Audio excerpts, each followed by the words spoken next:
عیسی علیہ السلام چې کله را کوزیږي دا په جامع دمشق کې د شام چې کوم دارالخلافه دمشق پای کې چې کوم مسجد دی جامع مسجد داغي مشرقي سیټ ته چې کوم مناره ده المناره البیضاء سپینه یو مناره ده. حافظ ابن کثیر رحمه الله البدایه و نهایه کې ذکر کړی دی چې د حافظ ابن کثیر د وخت تلک مخ کې دا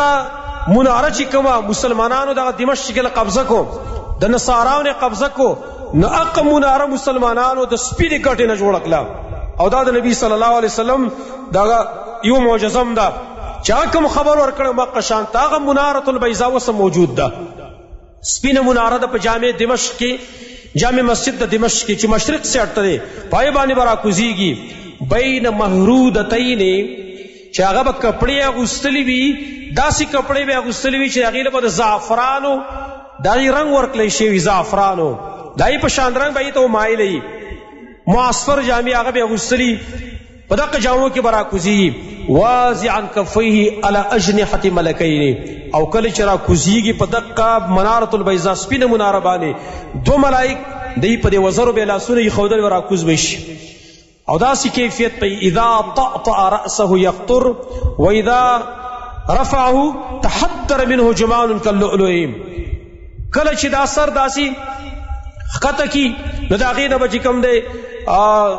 د ملغلرو په شان ته چې کوم دی د هغې نه به دا څاڅکي کېږي د دې خولو د اوبو څاڅکي به دې کېږي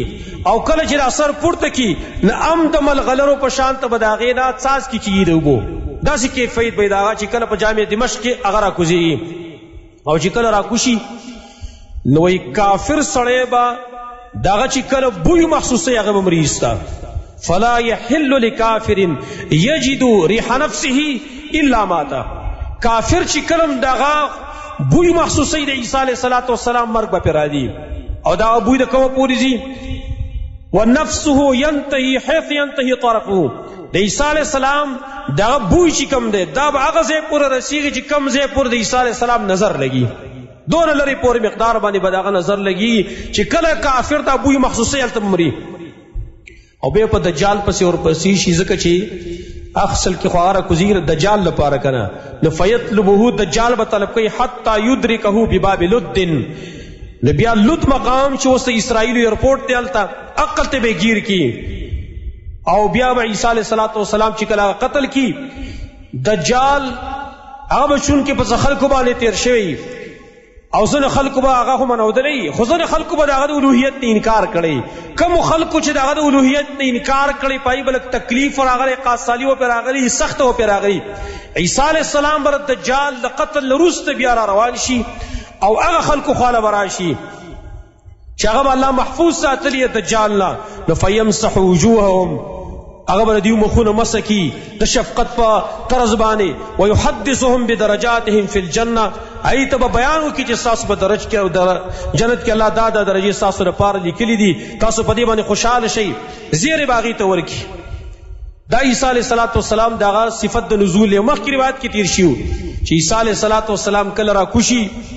مسلمانانو په یو ځای کې خلیفه د مسلمانانو مهدي هغه به موجود وي مسلمانان به ورته وایي چې راشه موږ دپاره مونځ وکړه مهدي به ورته وایي چې راشه موږ له مونځ وکړه لکه مخکې حدیث موږ ذکر کړی و نو دغه به ورته عیسی علیه السلام چې